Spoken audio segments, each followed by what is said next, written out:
Happy Mother's Day to everybody. Celebrate you that are mothers and those of you that had mothers. Hopefully that covers most everybody. And it's just a good time. And I want to remind everybody that we have Friend Day coming up May 22nd. So that's in 2 weeks. We have some cards in the back here, little 3x5 cards if you want to hand to a friend or neighbor or someone that you know that needs God. And you can give it to them and they can come. We have a great potluck. That's been a selling point with some of the guys I've been talking to. And their ears perk up a little bit. Or maybe it's their bellies. I don't know. I mentioned Friend Day. They're like, okay. I said, we have a great potluck. Oh. Rich in the pot a little bit. There we go. So it's good.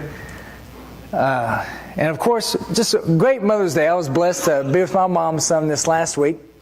I see some people who's got some flowers, and that's nice. And I think the kids brought little flowers and stuff, so it's good. I was able to be with my mom. Had to go down to Tennessee to do a funeral, and just a blessing to be with my mom.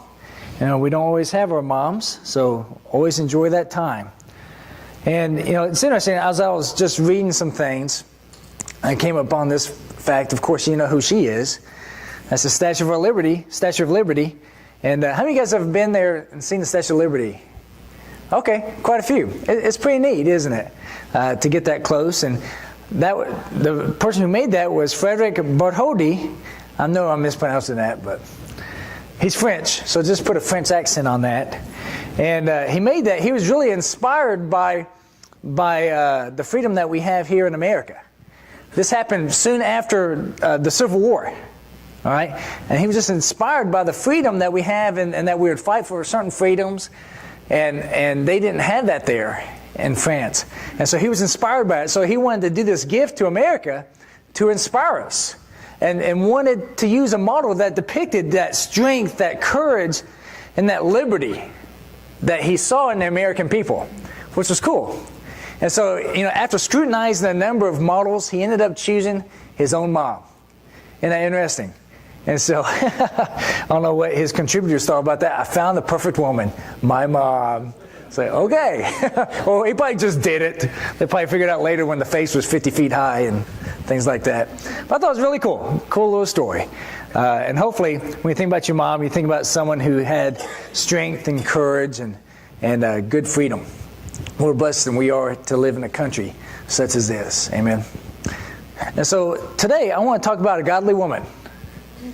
You know, and this is for all women and really for men too. A godly person.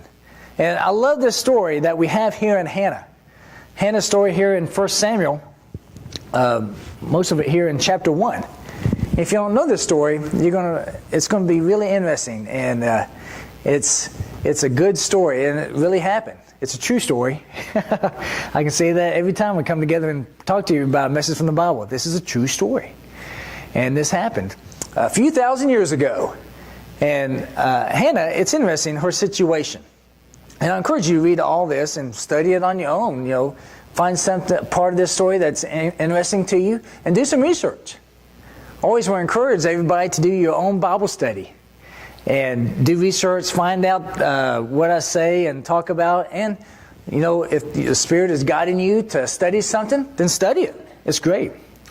Now, Hannah, she's the wife of Elkanah and Ephraim right now. Now, Elkanah was a Levite.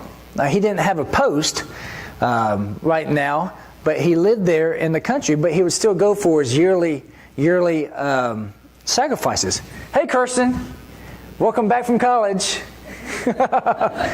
and so, you know, he had another wife named Peninnah.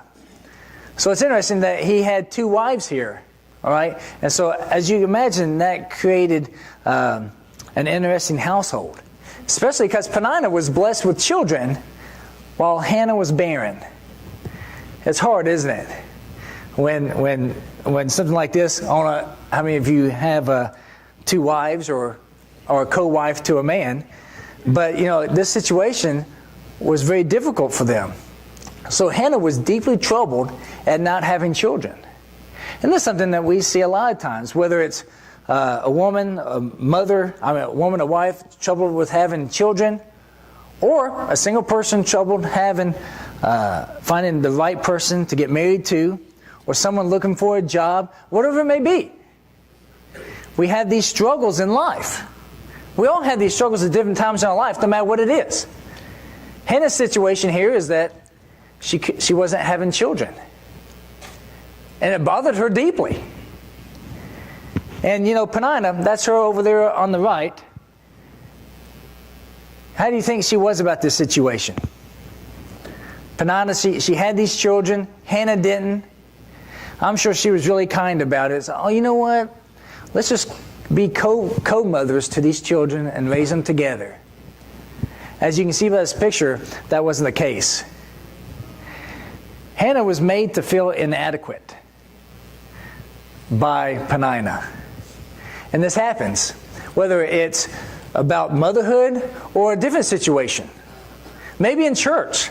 Maybe you've been made to feel inadequate by your position in church. But this happens a lot, that we're made to feel inadequate in some way. Now, it says here that Peninnah provoked Hannah. Provoked her. And so, what ways do you think she provoked her? Probably taunting, making fun, talking about the children. As they probably got together to talk, it's like, oh, Hannah, you know how it is with kids? Oh, you don't have kids. Or saying, oh, you know what? Oh, he loves me. He loves being a dad. Oh, you wouldn't know about that. I'm sure Peninnah was such a rascal. Because it says that they're mentioned as being rivals with one another. And so Peninnah, of course, they both are being rivals to get the affection of Elkanah. And the biggest trump card that Peninnah had was that she was given sons and daughters. And so this made Hannah feel inadequate. She wasn't able to do what she felt like she was supposed to do. Because competing for that affection meant everything to them. Have you ever competed for affection from somebody? Maybe as a brother and sister from the parents? Or maybe in a dating situation, or maybe from the boss. Oh, I hope he notices what I'm doing here. And someone getting all the blessings can be frustrating. Maybe someone's just talented more in a certain way than another. So this situation, having the children, Peninnah having the children, was an awful hardship to Hannah. Just awful. And it seemed like God was blessing Peninnah more. Now you can understand why Hannah would think that, can't you? Because Peninnah was having the kids. Now would we say that God was blessing Peninnah and not blessing Hannah? The Bible doesn't really say that God was doing this. But a lot of times we look at what's happening in life and we make judgments. Maybe someone gets sick in your family or you get sick. And you know somebody who's just like you who's not sick. Why is God doing this? How do we know God is doing it? Maybe just a sign that we're in a broken world. We know that it rains on the righteous and unrighteous. When it rains here, like it had this past week, it rained on my garden and other people's gardens. Whether you're good or bad, doesn't matter, does it? The rain wasn't specific. Okay, where am I landing? Oh, I'm going to steer this way. It doesn't do that. And so these kind of situations happens to everybody. Why do you think? Why do you think that God allows some people, some godly people, like Hannah and her family, Hannah go through this kind of situation? I believe it is for us to stand out and show how God's people are supposed to handle a difficult situation. That's what we do. So how did Hannah handle it? How did Hannah handle this difficult situation? She wants to be a mom so bad, and she wasn't able to. Well, let's look at it here. One, she was miserable and depressed. And that's okay. That's okay to be depressed at different times in your life. Personally, I didn't get married until I was 33. And I think I did well. But I wanted to get married before.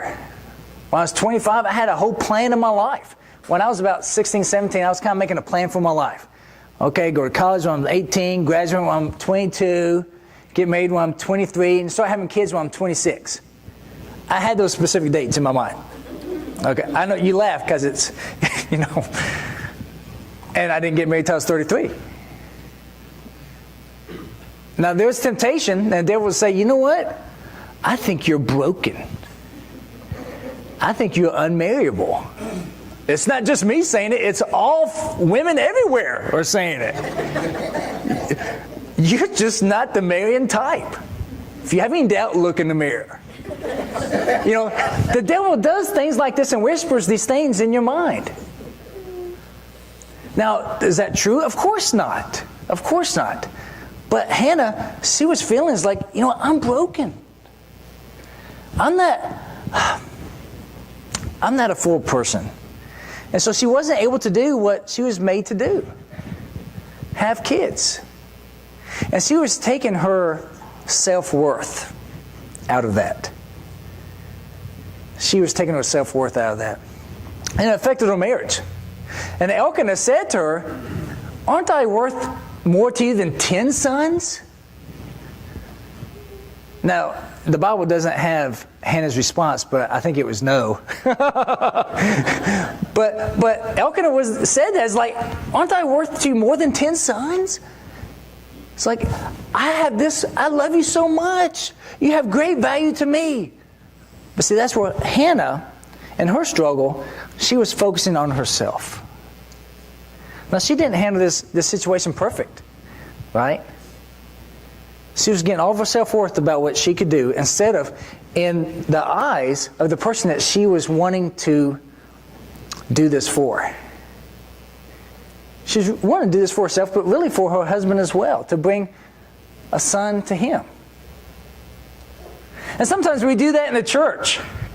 We get disappointed in ourselves. Oh, I'm just not as talented as this person, and people don't like me as much as this person. I just don't have a lot of value in the church family. And Jesus looks at us and says, you have great value. I died for you. Doesn't that mean more to you than what everybody else thinks? And I see the similarity here, don't you? Put Jesus in the place of Elkanah and us in the place of Hannah if we get down on ourselves that we're not able to perform as much as we want. And Jesus says to us, you know what? I've accepted you. You're mine. You're my bride. I'm your bridegroom. I married you, to all of us that have been baptized into Christ. And take peace with that. And our marriage with Christ and God would be so much better if we accept that love. Now, Hannah, I think it was great that how she went forward in the future here, but she needed to still be joyful and content with her marriage with Elkanah. Now, she remained faithful, and I love that about Hannah. She just didn't go and leave.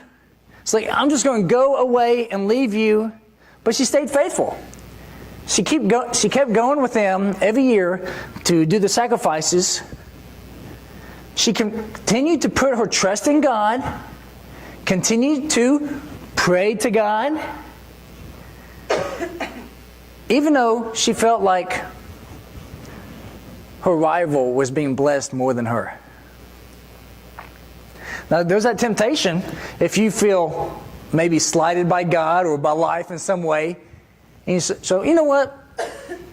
Apparently, I'm not very important to God because He's not blessing me the way that I want to.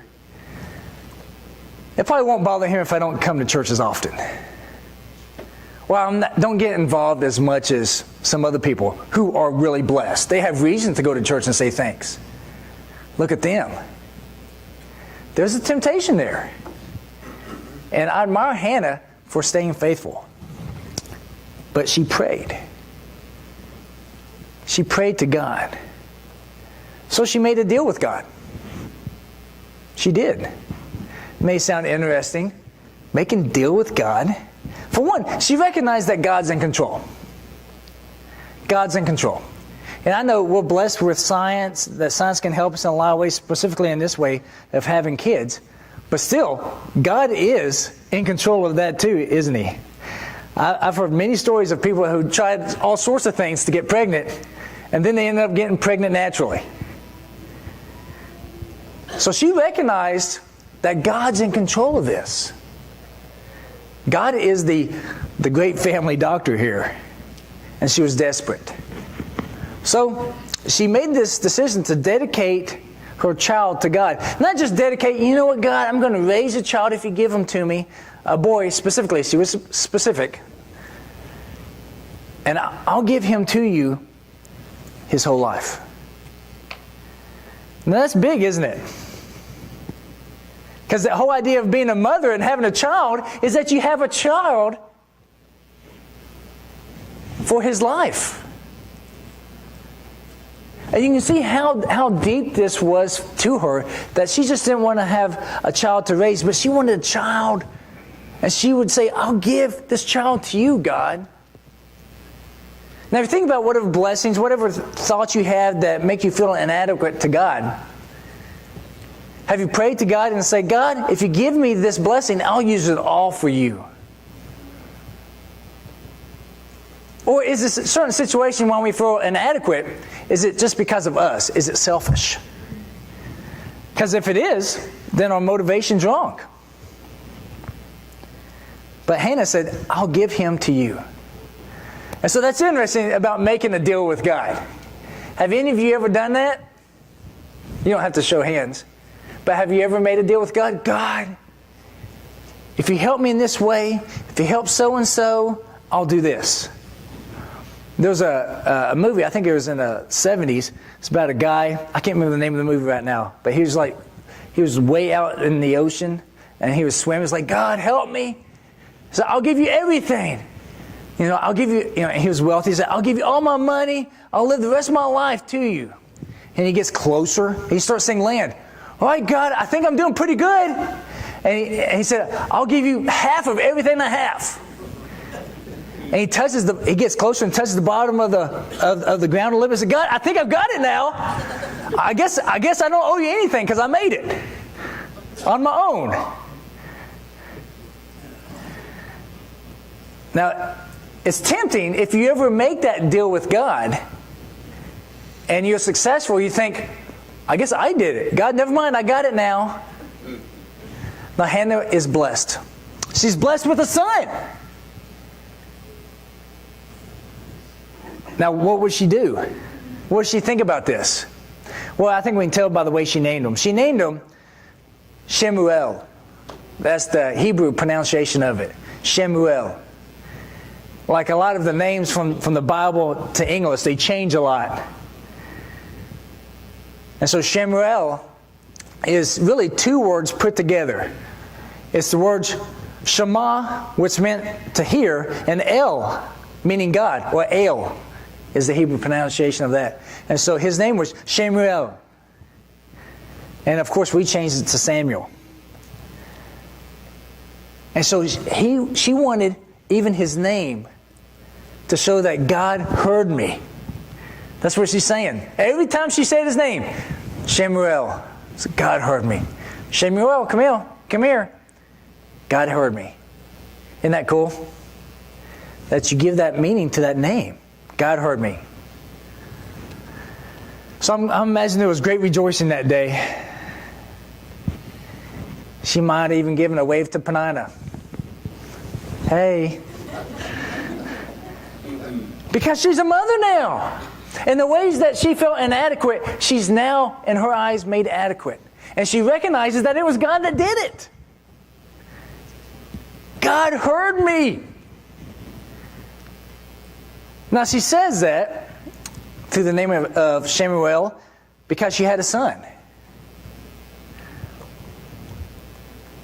Now does Hannah follow through with her end? Could you imagine the temptation? I've got a son and I said I'll give the son to him. How can I didn't really define how to give my son to him. I know how I can give my son to God. By him staying with me my whole life. Have you ever done that before? It's like, you know what, God? You've blessed me so much, and I have a great job and things. I'm going to give this much money to you every Sunday. But you know what? How can I give that to you on every Sunday? And we may change it that way. You know, we make deals with God, and then we reprint, fine print in the bottom. But I didn't really define that with God, exactly how I would do that. Now, I think Hannah could have done that. But Hannah does follow through. She brings him to Eli, the high priest, once he is weaned. So any time between 2 and 6.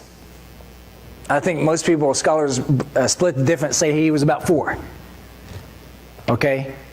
And she brought him to Eli. I'm sure as a mother, this made her really nervous. Bringing him to Eli, a guy who has 2 sons, not doing good with his 2 sons. It's like, here's Samuel. But was she trusting Eli? No, she was trusting God. She was. And she kept her faith in God through the entire ordeal. What's amazing. But what if she never had that child? What if a child never came to her? Could she still say, God heard me? Yes. We can't just say God hears me when He gives me what I want. And this happens with my children a lot. My children ask for something, ask for some candy right before we eat. I says, no, we don't need to do that. It's like, Dad, you're not listening to me. Obviously, I am listening to you. We're still having a conversation. You're just not getting the answer that you want. And really, our relationship with God is that parent-child relationship, and we tell God, even though such a deep need such as that Hannah had, sometimes God says no. And I like to believe that Hannah would have kept going every year with Elkanah to do the sacrifice and still prayed and kept her faith. Like she was. I'm confident she would have. But her joy is made much more complete because he answered with a yes. And I love that. 1 Samuel 2, verses 18 through 21 says this. Now Samuel was ministering before the Lord as a boy wearing a linen ephod. And his mother would make him a little robe and bring it to him from year to year when she would come up with her husband to offer the yearly sacrifice. Then Eli would bless Elkanah and his wife and say, May the Lord give you children from this woman in place of the ones she dedicated to the Lord. And they went to their own home. The Lord visited Hannah, and she conceived and gave birth to 3 sons and 2 daughters. And the boy Samuel grew before the Lord. Isn't that great? It didn't say, and Hannah had more children. It said specifically, 3 sons and 2 daughters. She had 6 kids in all.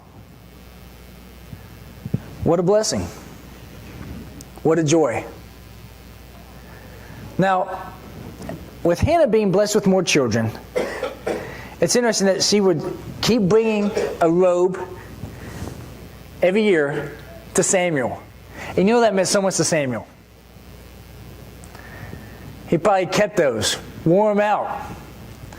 Probably where the knees are in the robe would wear out, like my son with his pants. And don't you know that Samuel looked at his mother's faith and thought about that? Imagine all of Hannah's children had strong faith. We don't hear more about the rest of the kids, but they all see, not just hear about Hannah's faith, they see Hannah's faith in the way she lived and followed through and gave Samuel to God. And so he existed because of her faith in God. That's his name. Every time someone said, Shemuel, he would think, God heard my mom and said yes. Pretty cool. What a huge impact that his mom had on his life. She loved him so much, she gave him away to God. Who sacrificed more? That was a huge sacrifice for her. Gave everything to God. And God was faithful. And I want us to remember that. God is faithful. God loves sacrifice, and I believe God always blesses sacrifice. Always does. Maybe not in the way that we think, but He does. He blesses sacrifice. And Samuel ended up being a great leader for God's people. He was really a pivot in the line of God's people, moving from this kind of leaning a lot on prophets and judges to kings. Samuel had the honor to anoint Saul and David. And Samuel had this great relationship with God. I think he really saw God as his father. Probably one of the few people in the Old Testament that really understood that God is his father. Because imagine his mom brought him to the temple and gave him to Eli. Who was his dad? I think he understood that God is his dad, is his father. So you look about this story about a godly woman. It's so much more than just a woman or a woman having a child. This is about a believer leaning on God through the hard times. And God is always there. You can lean on God as hard as you need to. He's not going to fall down, and He will hold you up. Will you always get the answer that you're looking for when you pray to God and you ask Him to help? No. He hasn't for me. And He usually answers better than what I ask for. God is such a good God. He's here for you today and always. For those of you that are already baptized believers, Christians, you know this as a fact. Those of you that haven't, it's a great time to come to Him, to get baptized, to start that life of leaning on Him and being held up by Him. So please come forward if you need the prayers of the church.